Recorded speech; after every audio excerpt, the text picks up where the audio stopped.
오늘은 은혜입니다 라는 제목으로 같이 좀 말씀을 나누고자 합니다. 한 가지만 가지고 좀 나눴으면 좋겠는데요. 은혜를 생각하면, 하나님을 생각하면은 하나님의 은혜는 갚을 길 없는 은혜이죠. 우리가 성도가 되었을 때, 그리고 교회 공동체를 이루었을 때 잊지 말아야 할 것이 있다면요, 그것은 은혜로 구원받았다는 겁니다. 은혜로 구원받았다는 사실을 잊게 된다면 교회 공동체로 온전하게 자리 잡을 수 없게 되어서있죠. 은혜의 구원을 잊은 교회가 있다면요, 그 교회는 교회의 모양만 갖춘 것이 되어버립니다. 성도, 교회 공동체가 세워지고 이어갈 수 있는 모든 이유가 은혜로 구원받았다는 것에 있습니다. 그래서 은혜가 얼마나 값진 것인지 알기 위해서는 우리 자신을 이해해야 되죠. 물론 또 하나님의 사랑을 이해해야 되죠. 인간인 우리가 은혜 없이 하나님의 자녀가 되고, 은혜 없이 성도라 불리우고, 은혜 없이 교회 공동체를 이루어 나갈 수 있는지를 살펴봐야 돼요. 불가능한 일이죠. 이 말씀을 준비하다가 유튜브를 보게 됐는데요. 유튜브에 갓탤런트라는 오디션 프로가 있습니다. 춤이면 춤, 여러 가지 방면에서 오디션 보고 싶은 사람들이 나오는 프로인데요. 내 유튜브에서 백설공주 마술이라는 제목으로 올라와 있는 한 사람의 어떤 마술을 보게 됐는데, 참여한 그 사람은 혐오스럽고 되게 기괴한 분장을 하여서 참석을 했어요. 꼭 영화에서 마녀의 형상 그러면 일그러지고 막 이빨 다 썩고 누렇고 막 그런 모습으로 분장을 하여서 참석을 했습니다. 근데 그런 모습을 보고 있는 심사위원과 방청객들도요, 되게 혐오스럽다는, 오지 않았으면 좋겠다는 말들도 했었습니다. 근데 마술을 시작하면서 빛과 어둠의 사이에는 선과 악이 있다라는 이야기로 시작합니다. 근데 선과 악 중에 무엇을 고를 거냐고 질문을 하게 돼요. 근데 그 질문을 하고 준비되었던 허름한 헝겊에, 아마 이곳에 사과가 좀 있었던 것 같아요. 허름한 헝겊으로 만든 주머니에 사과를 들고 가세요. 그 속에 사과를 담고 가서 이 속에 있는 사과를 하나씩 고르게 해요. 그리고 4명의 심사위원에게 하나씩 골라서 먹게 합니다. 첫 번째 고른 심사위원은 데이비드라는 사람이었어요. 이 사람이 사과를 고르니까 비워 먹으래요, 이거를. 그러니까 얼마나 찝찝해요. 근데 비워 먹었어요. 너무 맛있는 거예요. 두 번째 심사위원이 엘리사였어요. 엘리사에게 똑같이 권하고 엘리사가 한 입을 비워 물게 됩니다. 남아있는 2명의 심사위원이 있었어요. 아만다라는 여자 심사위원하고 사이먼이라는 남자 심사위원. 근데 이 2명 중에 아만다에게는요, 가까이 와서 두 손을 이렇게 나에게 내밀라고 합니다. 두 손을 내밀고요, 너무 깨름직하죠. 분장도 너무 혐오스럽기 때문에 두 손을 내밀고, 그리고 두 손을 내밀고 있는 그 두 손에 자신이 2개의 사과를 올려놓습니다.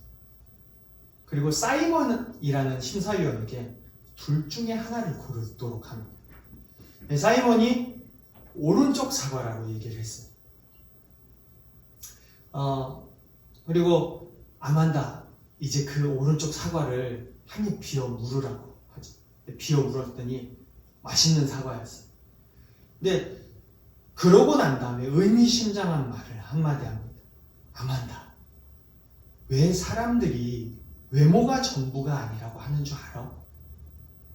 우리 모두 안에는 썩어 있으니까 하면서 이 속에서 손이 하나 나오더니 남은 사과를 잡더니 바퀴벌레하고 꿈틀꿈틀거리는 막 그런 벌레들이 쭉 쏟아져 나오는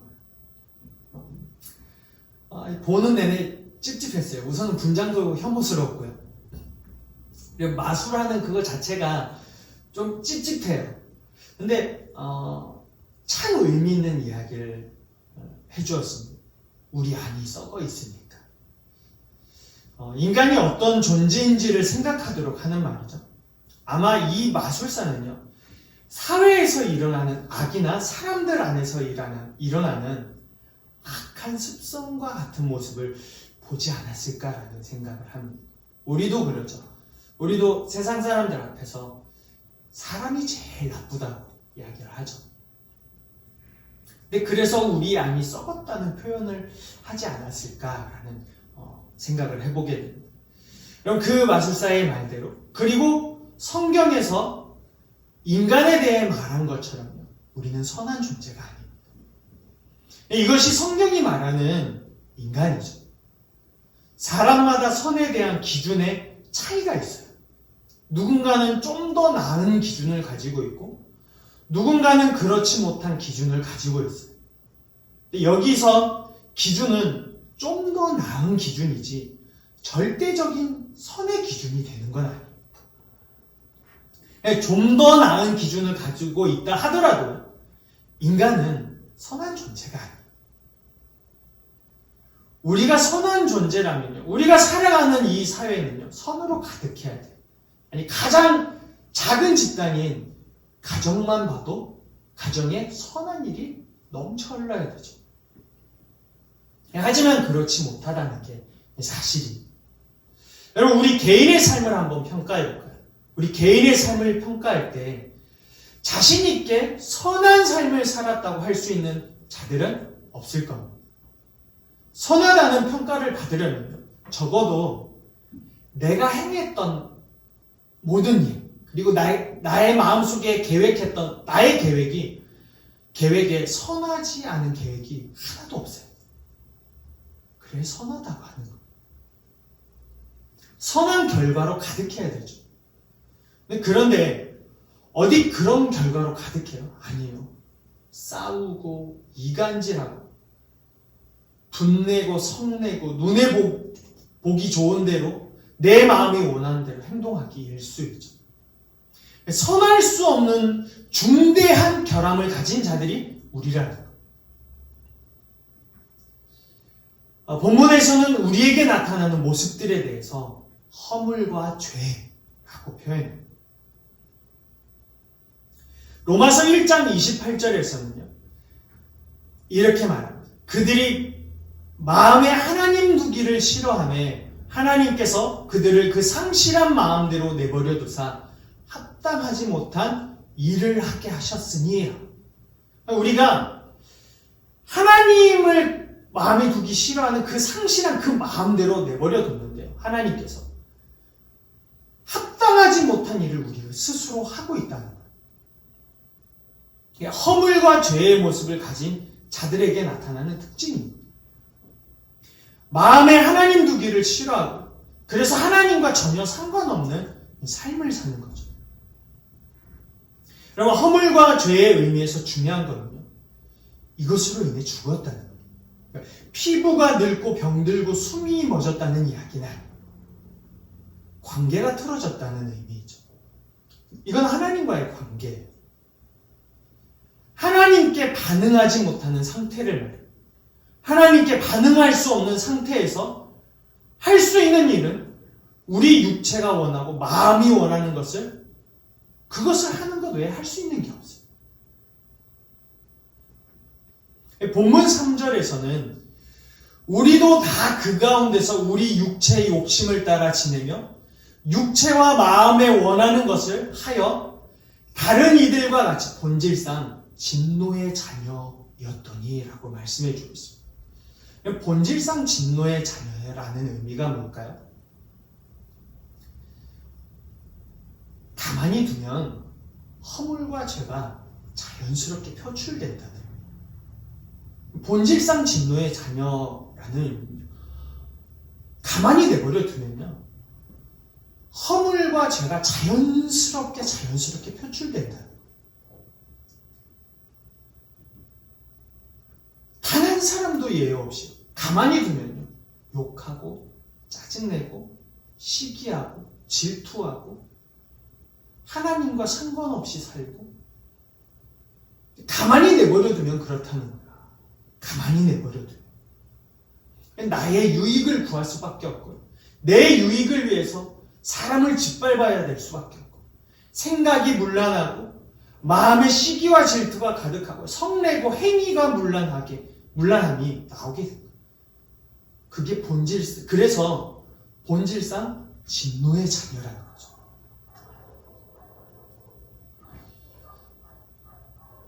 저는 그런 의미에서 참 찝찝하지만 유튜브에서 했던 탤런트에 참여했던 그 마술사의 그 한마디가 참 의미 있다고 생각합니다. 우리 마음이 다 썩은 것들로 가득해서.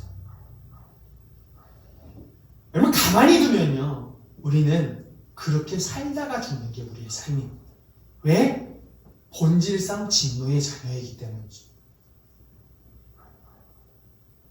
여러분, 이런 상태에 있던 우리가 구원받았다는 것은 사실 정말 놀라운 일이죠. 허물과 죄로 인해 죽은 상태에 있는 그 책임이 우리에게 있거든요. 책임이 우리에게 있다는 건 뭐예요? 그건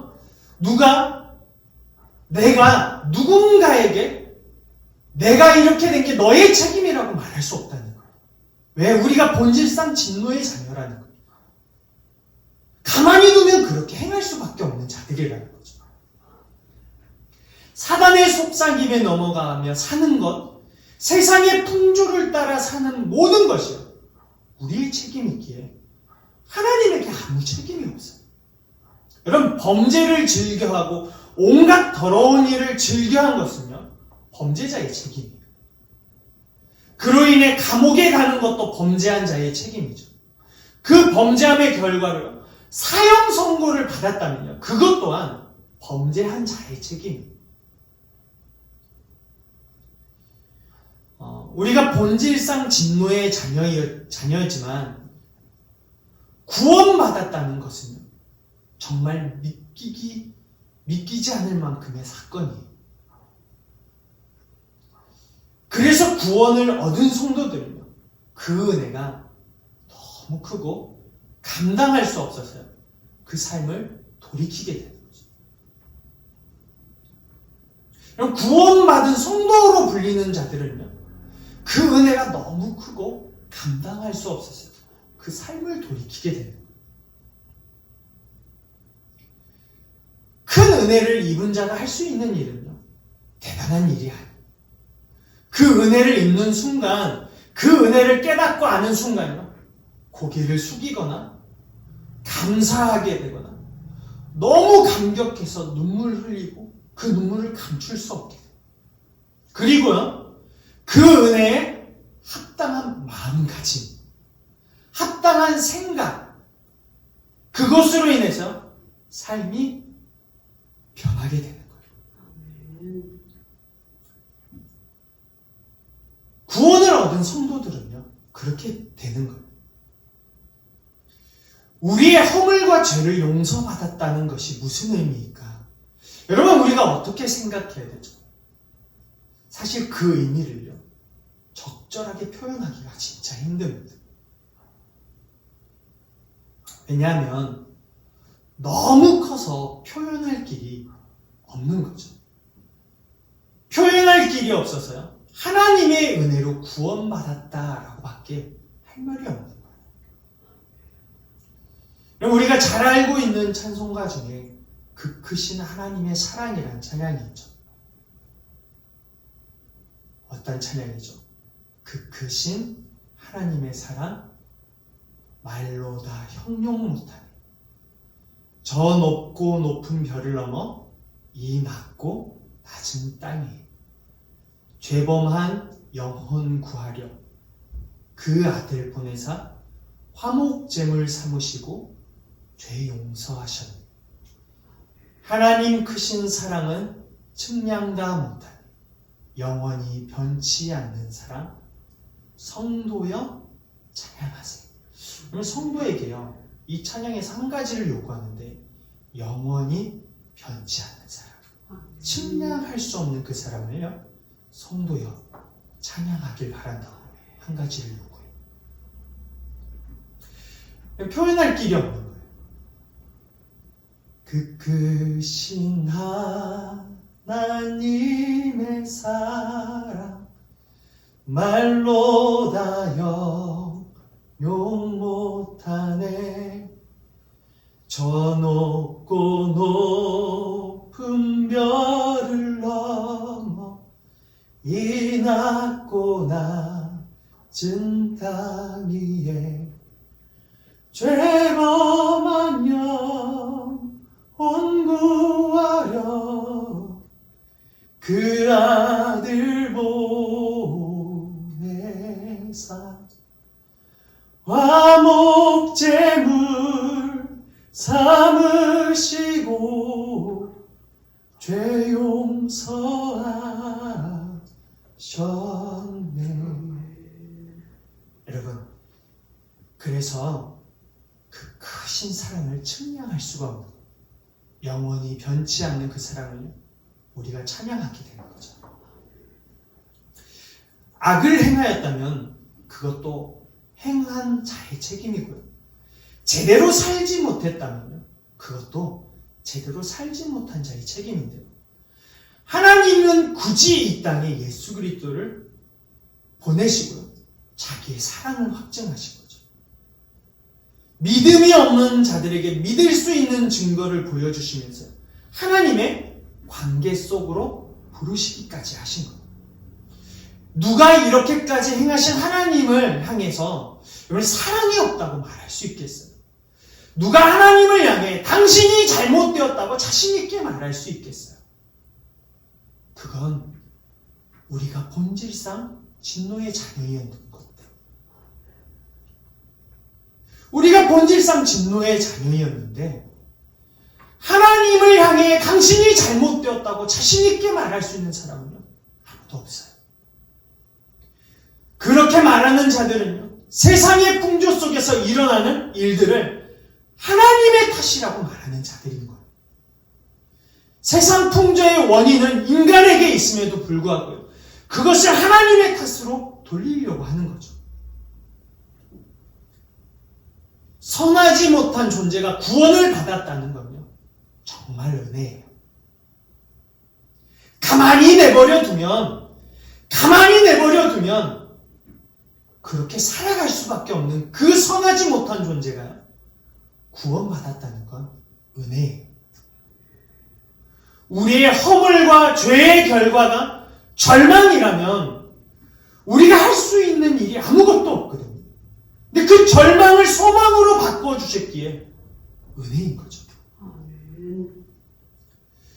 우리 절망을 소망으로 바뀌도록 한 그 구원은요, 우리의 행위나 결단에 의해 이루어지는 게 아니에요. 여러분 결단으로요, 우리의 행위로요, 아니에요. 우리의 이 절망을 소망으로 바꾼 그 구원은요, 우리의 행위와 결단으로 이루어지지 않는 거예요. 여기에는 하나님이 행하신 일밖에 없어요. 본문 4절에서 하나님이 행하신 그 일에 대해서요, 두 가지를 얘기해주고 있는데, 첫 번째는 긍휼이에요. 긍휼은 마땅히 저주받아야 하는 자를 저주하지 않는 것이에요. 그러니까 뭔가 저주를 받을 일을 했어요. 눈에 보기 싫고 마음에 들지 않는 그 일들을 했어요. 그러면 우리는요, 쉬지 않고 저주하거든요. 어떤 사람의 행위가 잘못되었을 때 우리는 가만히 있지 않아요. 어떤 말로든 저주해요. 에이, 가다가 돌에 걸려 넘어져라. 에이, 오늘 집에 가고 싸워라. 에이, 버스 안에 사고나 나라. 정말 별의별 저주를 다 하죠. 그죠? 네. 길 가다가 차 바퀴에 빵꾸나 나라고도 얘기하죠. 그럼 그보다 더한 저주를 마음에 품기도 해요. 하나님의 구원에 있어서 긍휼이란 우리를 향해 저주를 품지 않으시는 거예요. 마땅히 저주받아야 하는 자를 저주하지 않으시는 하나님이 있으신 거죠. 하나님의 저주를 견딜 수 있는 자가 아무도 없는 거예요. 진노의 대상인 우리들에게 저주하지 않으시는 하나님이 계신 거죠. 하나님은 우리에게 무엇이 필요한지 아세요? 그건요, 하나님의 긍휼이에요. 그것도 풍성한 긍휼이죠.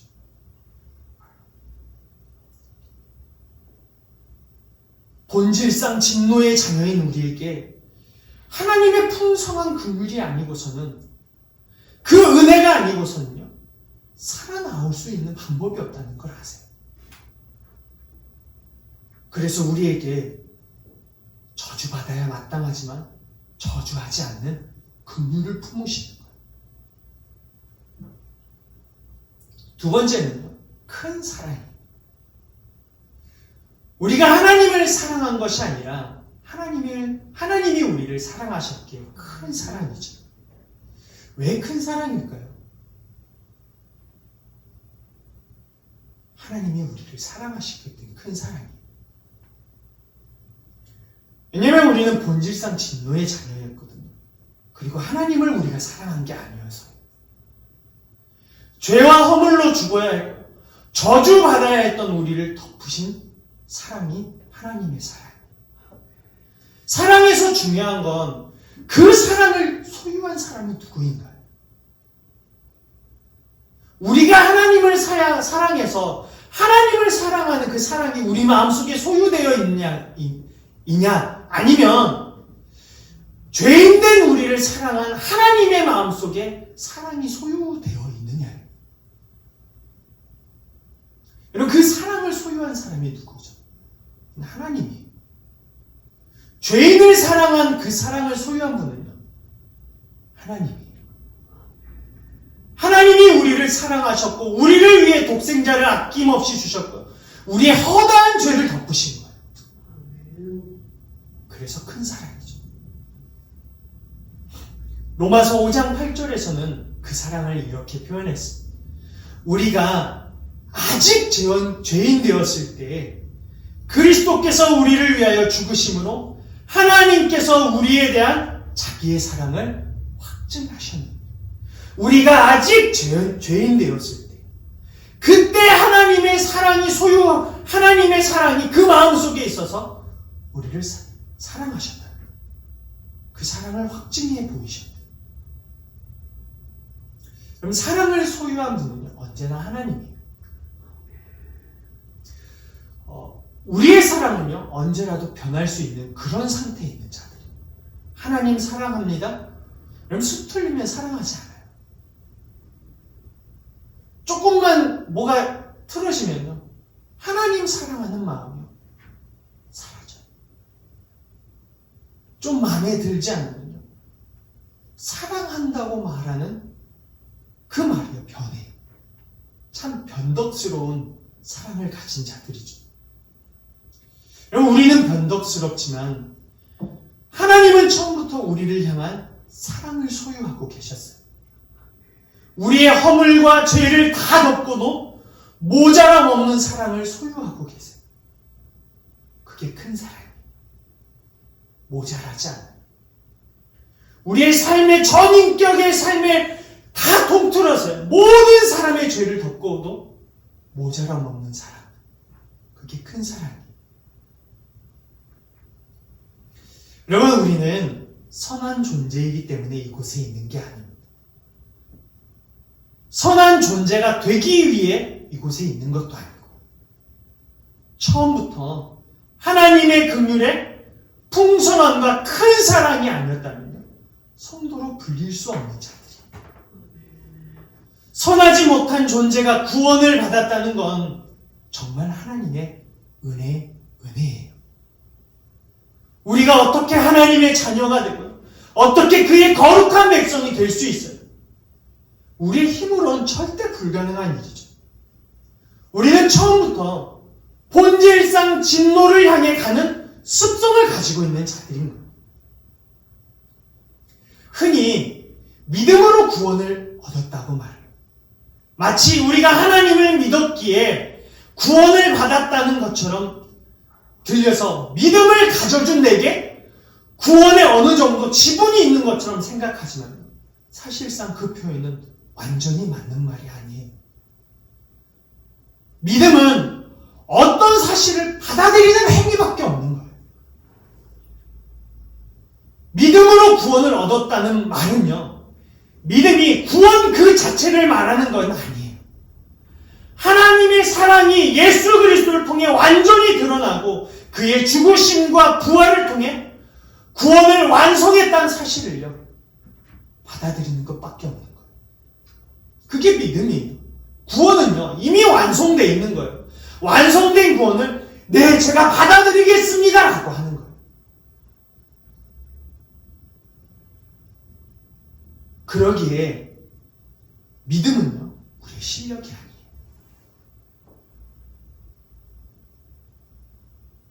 구원이 우리의 실력에 달려있는 것도 아니에요. 이러한 생각에 빠져 있으니까 어느 날은 구원이 있고 어느 날은 구원받지 못한 것처럼 느끼고 있는 거예요. 처음부터 우리는 구원에 이를 실력 자체가 없었던 거죠. 우리의 믿음 또한 하나님이 주신 선물이거든요. 하나님이 예수 그리스도를 통하여 구원을 완성해 놓았기 때문에 그것을 받아들였을 뿐이에요. 여러분, 구원은 행위나 우리의 결단에 의해 이루어지지 않아요. 모든 건 하나님의 한량없는 은혜입니다. 그럼 이것이 교회 공동체를 이루고요, 교회로 살아가면서 우리가 잊지 말아야 하는 거예요. 구원에 우리의 공로는 전혀 없어요. 그래서 자랑할 게 없는 거죠. 자랑해야 한다면요, 바울이 고린도후서 12장 10절에서 고백했던 것처럼 그리스도를 위하여 약한 것들과 능력과 궁핍과 박해와 공고를 기뻐하고요, 내 약한 것을요 자랑하는 것밖에 없는 거예요.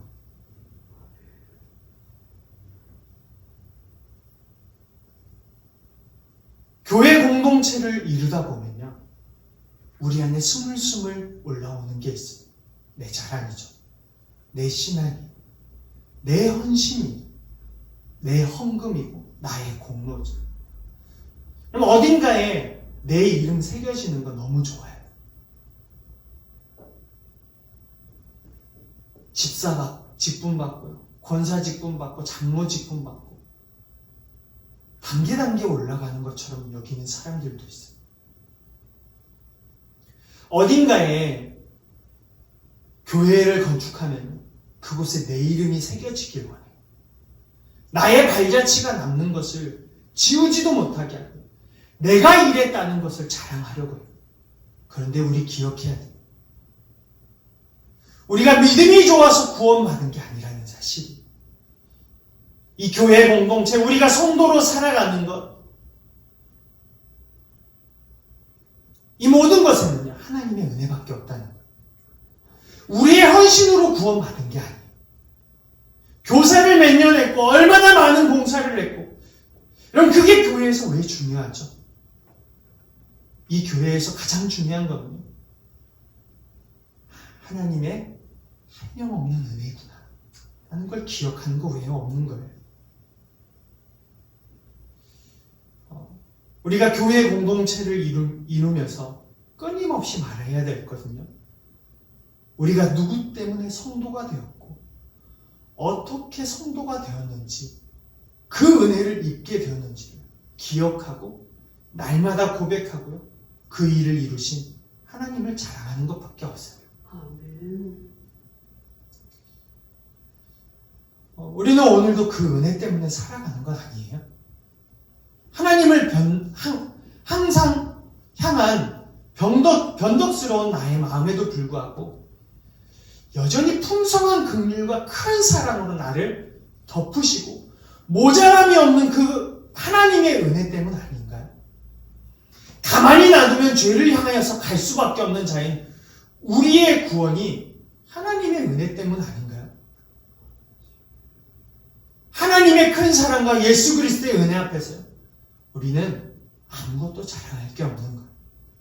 자랑하지 말아야 되죠. 행위도 자랑하지 말아야 되고요. 수많은 일들을 자랑하지 말아야 돼요. 우리 모두가 하나님을 떠났다가 은혜로 구원받은 자들이. 구원의 위아래가 있을까요? 없어요. 잘난 사람도 없고요. 못난 사람도 없어요. 다 죄 아래 있다가 은혜로 구원받았죠. 그것도 아무런 조건 없이 구원받았습니다. 우리가 생각해야 되는 건 이 공동체 안에서 커져야 할 소리는 누구 때문에 십자가를 지셨고요. 무엇 때문에 십자가를 지셨는지, 허물과 죄로 죽은 자였던 자를 사랑한 그 큰 사랑과 긍휼에 대한 이야기죠. 구원이 선물이라는 말이 가볍게 들릴 수 있지만 선물이라는 말이 맞아요. 한번 생각해 보세요. 전혀 가볍지 않아요. 왜냐하면 받을 수 없었던 거거든요. 그래서 선물인 거예요. 선물 받았어요. 그래서 참 감사하죠. 나의 노력으로요, 도저히 받을 수 없는 것인데, 내 노력으로 도저히 이룰 수 없는 것인데, 아무리 노력해도 할 수 없는 것인데, 그래서 자포자기 할 수밖에 없는 것인데 선물로 줬어요.